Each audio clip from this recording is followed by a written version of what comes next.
Jarak tempuhnya dari lokasi itu kita jalan kaki sampai berjam-jam, ya, berjam-jam. Kemudian panennya juga naik ke pohonnya kadang-kadang 20 meter sampai 50 meter tinggi sekali. Nah, jadi kalau ternak boleh jadi teman-teman bisa datang, ya datang saja, dilihat.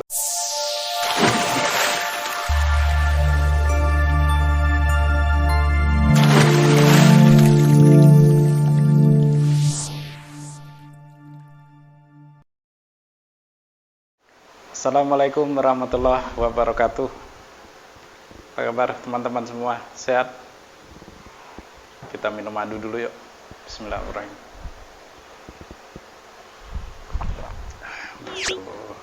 Nikmat. Teman-teman sudah minum madu belum?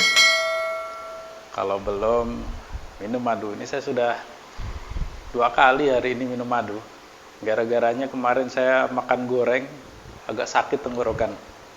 Jadi kurang minum kemarin, akhirnya agak sakit, sehingga tadi pagi ba'da subuh sudah minum madu plus jahe. Nah, sekarang ini udah jam berapa nih? Hampir jam 11. Sudah minum madu lagi. Tapi badan nggak gemuk. Iya, karena madu itu sehat ya. Yuk, minum madu ya. Nah, hari ini teman-teman, ini saya akan berbicara tentang bahasan madu SOS ya.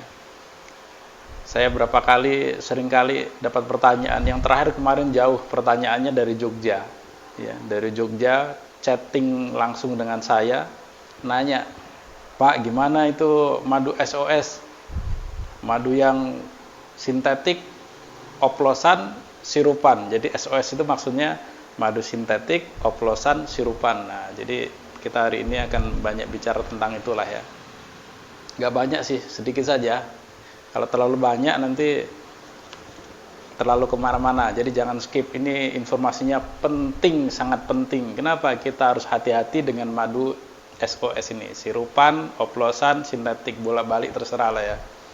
Nah, kenapa? Karena kita kalau beli madu itu biasanya karena ingin kesehatan. Ya. Contoh, saya lagi sakit tenggorokan ini kemarin. Ini alhamdulillah sudah agak mendingan ini. Ya. Sakit tenggorokan, saya minum madu. Kenapa? Saya pengen sehat. Dan juga yang lain-lain. Orang ingin meredakan batuknya, biasanya juga dari madu ya, menambah nafsu makan, ya, meningkatkan stamina, dan banyak sekali lah keuntungan madu. Ya. Tapi kalau kita bertemu dengan madu yang SOS ini, Anda tidak akan mendapatkan kesehatan nanti. Ini pentingnya, ini bahayanya kalau kita minum madu yang tidak tepat, madu yang tidak murni. Nah, seperti contoh madu sirupan ya. Madu sirupan, kalau madu sirupan itu apa? Madu sirupan itu biasanya peternak lebah itu di musim-musim yang, contoh musim hujan ataupun musim yang tidak ada bunga bermekaran saat itu. Tentu lebah itu kesulitan untuk mencari nektar, sehingga dia tidak bisa mencari makan. Akhirnya lebah itu bisa mati. Nah, mensiasati agar lebah ini tetap hidup, makanya para petani madu ini membantu makanannya dengan memberikan air gula. Nah, ini yang paling sering ya. Nah, ini sebenarnya manfaatnya ya, bagusnya ya untuk itu, untuk mempertahankan koloni saja. Tapi ada juga oknum-oknum peternak yang tak mau rugi, akhirnya dari makanan yang dibuat ini, sirup tadi, air gula, ya air gula apa saja ya, yang manis-manis biasanya gula madu itu, lebah itu senang ya.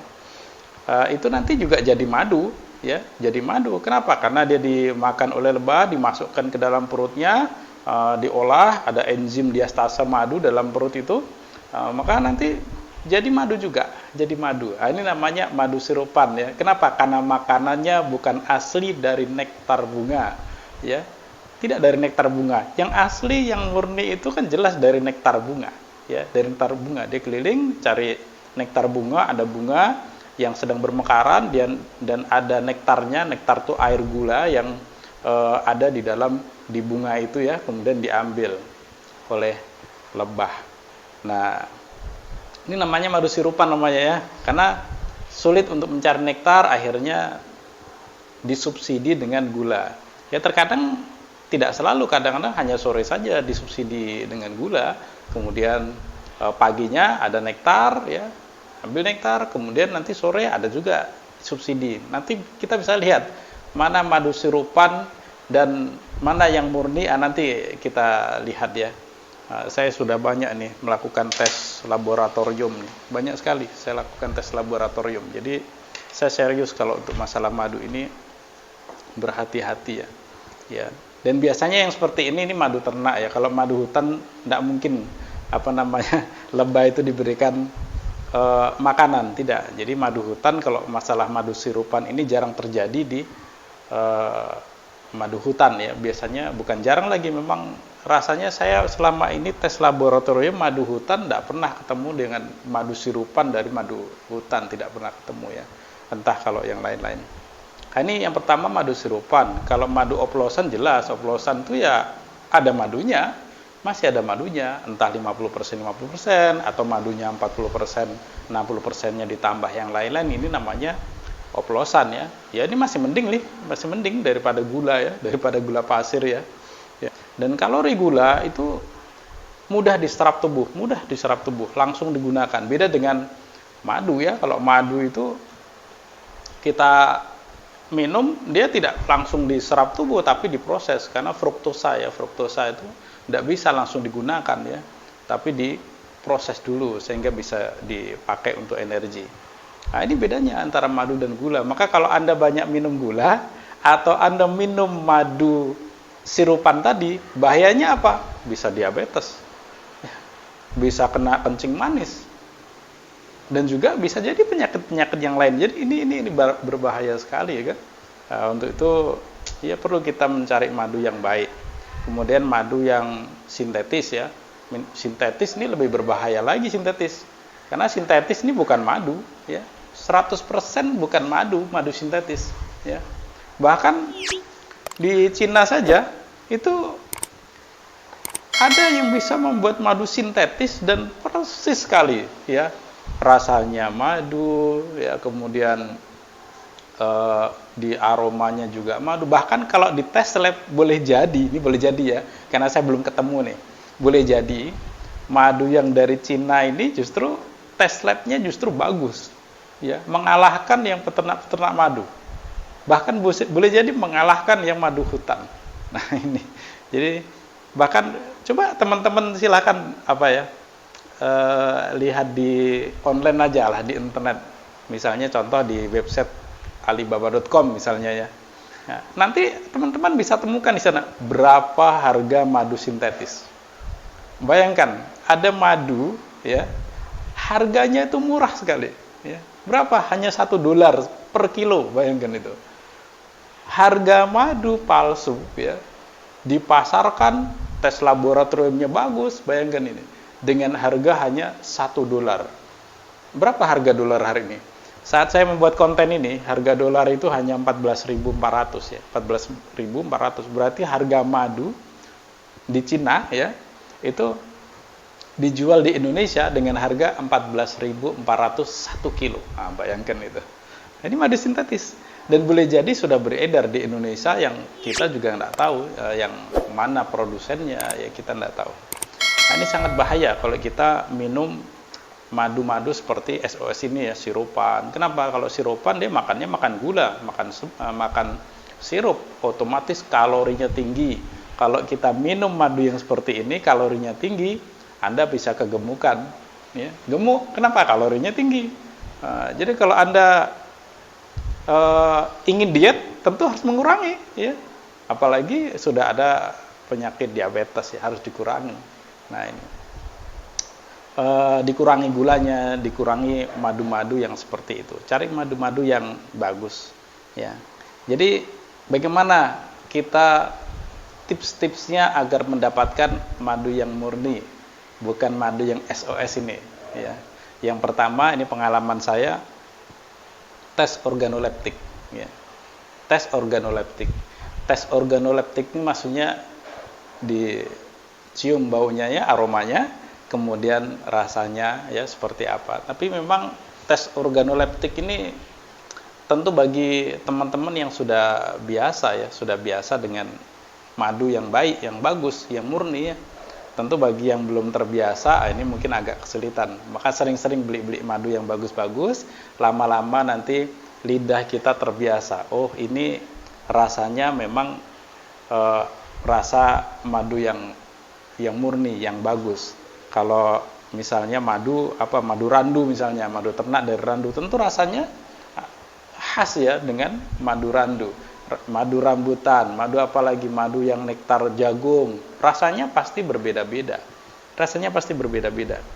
Kalau madu yang sirupan tadi, itu rasanya flat saja. Itu saja. Itu kalau madu yang sirupan tadi, apalagi madu yang sintetik ya, boleh jadi tidak ada aromanya ya, Ini dari rasa itu flat saja.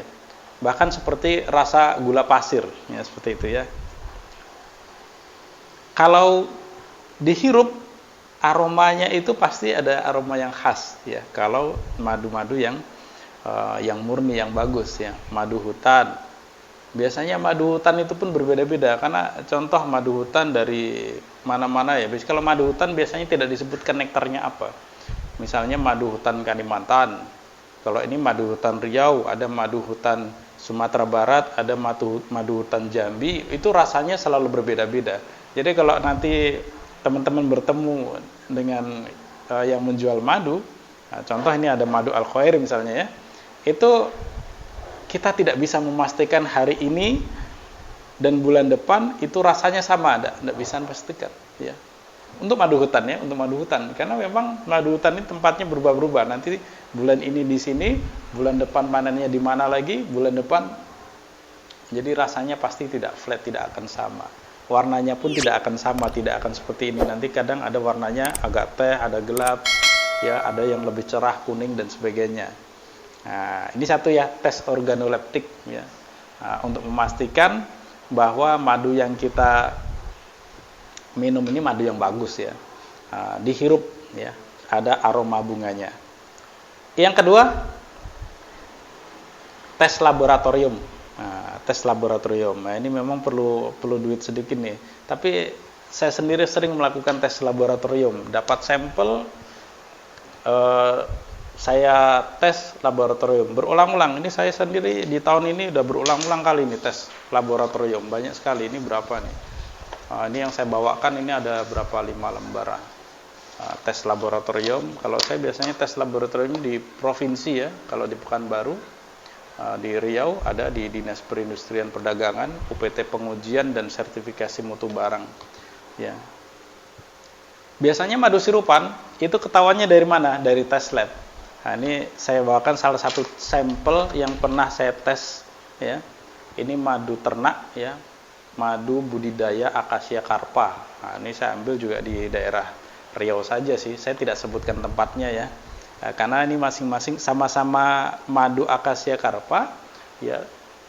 Tidak semua madu akasia carpa seperti itu, tidak. Sedangkan di tempat yang sama saja ya, tentu hasil labnya berbeda ya. Hasil lab ini akan selalu berbeda. Ini hanya bisa dipakai untuk satu kali panen saja. Jadi kalau ada yang jual madu kemudian tes labnya sudah setahun misalnya masih dipakai saja, itu sebenarnya pembohongan juga ya, karena ini hanya untuk patokan saja, karena setiap kali panen tentu hasilnya berbeda. Nah ini cobalah ya, ini saya perlihatkan kepada teman-teman ya. Ini saya scan, nanti lihat gambar ya di sebelah kanan saya nih ya. Saya tampilkan saja bagaimana cara membaca tes laboratorium. Kalau saya seringnya ada 4 ini saja yang saya tes di laboratorium, karena tes-tes yang lain seperti tes pH itu saya sudah punya alatnya sendiri. Kemudian tes berapa persentase air itu saya sudah punya alatnya sendiri, jadi saya tidak perlu ke laboratorium. Tapi kalau yang 4 hal ini, aktivitas enzim, diastase, teman-teman bisa lihat di situ ya. Kalau madu hutan minimal 1 ya, minimal 1 DN. Kalau madu budidaya minimal 3. Nah, ini hasilnya cukup bagus di sini, hasilnya 20. Masuk ya di SNI. HMF atau kerusakan madu maksimalnya 40 ya. Nah, ini termasuk bagus hasilnya.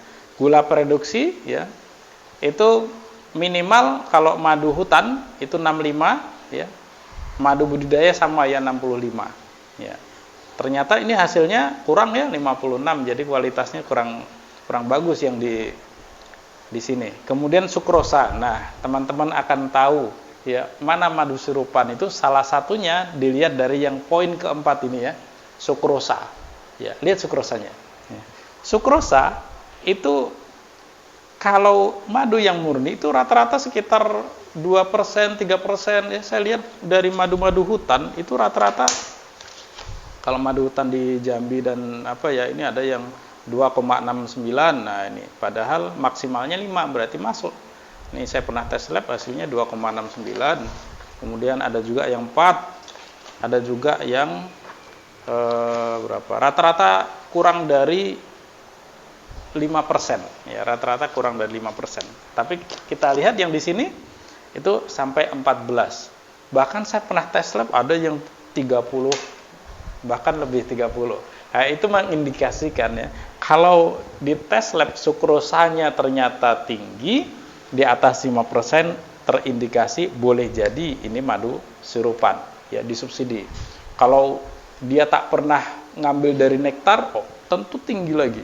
Nah, kalau yang ini boleh jadi subsidinya ada yang dari nektar, dari akasia ya, karena akasia ini banyak sekali kalau di Riau ini ya.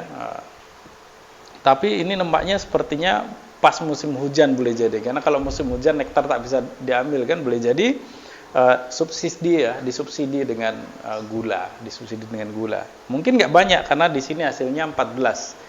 Nah, tapi ada yang sampai jauh di atas itu. Nah, ini kalau kita lihat dari tes laboratorium ya. Nah, ternyata tes laboratorium bisa membuktikan kualitas madunya seperti apa. Nah, dan ini biasanya kalau madu hutan jarang ada yang sampai di atas 5%, biasanya setahu saya jarang ya. Kemudian cara yang ketiga, bagaimana agar kita bisa mengetahui madu ini sirupan, oplosan, dan sintetik? Teman-teman bisa datang langsung ke, kalau ternak madu ya peternakan madu. Tapi kalau madu hutan, ini agak sulit ya. Ini kalau madu hutan ini jarak tempuhnya dari lokasi itu kita jalan kaki sampai berjam-jam, ya, berjam-jam.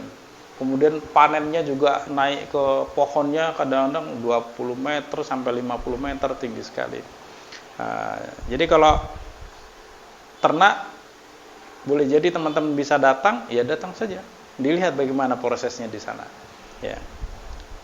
Kalau tak bisa datang, maka cara yang keempat, ya Anda harus bertemu dengan teman Anda atau yang berdagang, yang jualan madu yang jujur, yang amanah, ya, yang bisa dipercayalah begitu. Kalau tak bisa juga, tak punya teman, tak ketemu dengan pedagang yang jujur, bisa Anda beli juga di tempat-tempat yang resmi saja, misalnya di apotek atau supermarket yang resmi lah, yang memang labelnya ada ya, label madunya. Seperti itu. Kemudian cara yang lain, cara yang kelima, Anda harus bertanya kepada yang menjual, ya, ya. Harganya ini berapa? Nah, coba. Kadang-kadang ada orang jual madu katanya asli, harganya terlalu murah. Nah, ini juga menjadi contoh tadi ya, yang di Cina itu hanya dengan harga $1 sudah bisa dapat madu 1 kilo. Berarti harganya sekilo 14.000. Bayangkan itu, 14.400. Saat ini harga dolar 14.400 ya. Nah, sampai anggaplah 20.000 lah sampai di tempat kita. Nah, itu sama ongkos kirimnya ya. Nah, terlalu murah sekali, maka kita harus curiga. Kemudian madunya ternaknya di mana? Coba aja tanya madunya ternaknya di mana, nektarnya apa? Nektarnya apa? Ini masa yang jual nggak tahu nih nektarnya nektar apa? Oh, multiflora katanya. Multiflora itu yang dominan apa? Nah, harus tahu. Multiflora, oke. Yang dominan apa? Oh, nektarnya nektar jagung. Nah, itu harus jelas. Seperti itu. Nah, suplainya seperti apa? Banyak nggak suplainya? Apakah selalu tersedia? Kalau madu tidak akan selalu tersedia. Seperti kami saja, itu harus banyak suplai dari banyak tempat. Madu hutan, walaupun kami lebih banyak madu hutan, Ini ada yang sekarang nih masuk, ada yang dari Jambi, ada yang dari Jambinya, ada yang di Damasraya, ada yang di daerah Riau, ada juga yang di Sumbar yang banyak, Sumbar dan Jambi yang banyak ya. Tapi pernah juga kami kosong 1 bulan itu nggak ada panenan, memang nggak ada. Pernah ya setelah bulan Ramadan ya, kita bulan-bulan Syawal itu memang nggak dapat barang, kami kosong, nggak jualan, sebulan nggak ada barang. Untuk antisipasi itu memang kami kerjasama juga dengan teman-teman petani madu ya yang beternak madu, sehingga sekarang ini jarang kosong. Kalau kosong madu hutan kami pakai madu yang ternak, seperti itu, sehingga jarang.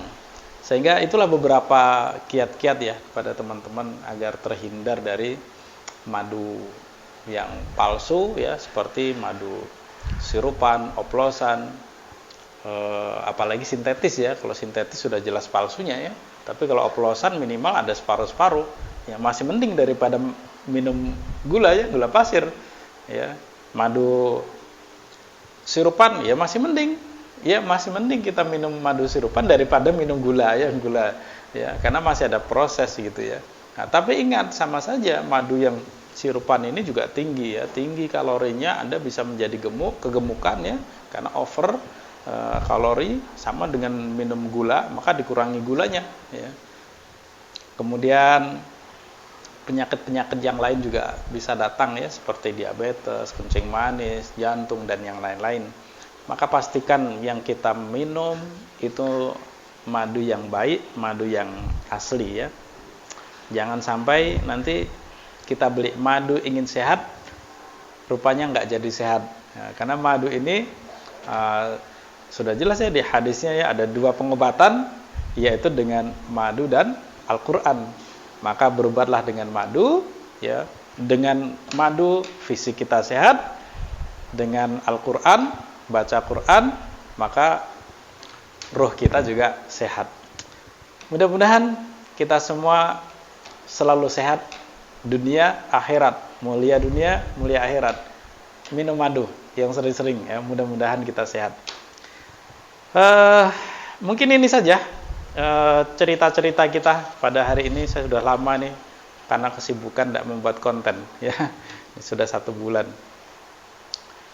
Jangan lupa teman-teman ya, kalau yang belum subscribe ya, subscribe, hidupkan tombol loncengnya, sehingga teman-teman mendapatkan edukasi-edukasi yang sangat penting, khususnya tentang madu. Nah, nanti edukasi-edukasi saya yang lain ya. Kemudian share, jangan lupa share, Anda dapat pahala nanti kalau share.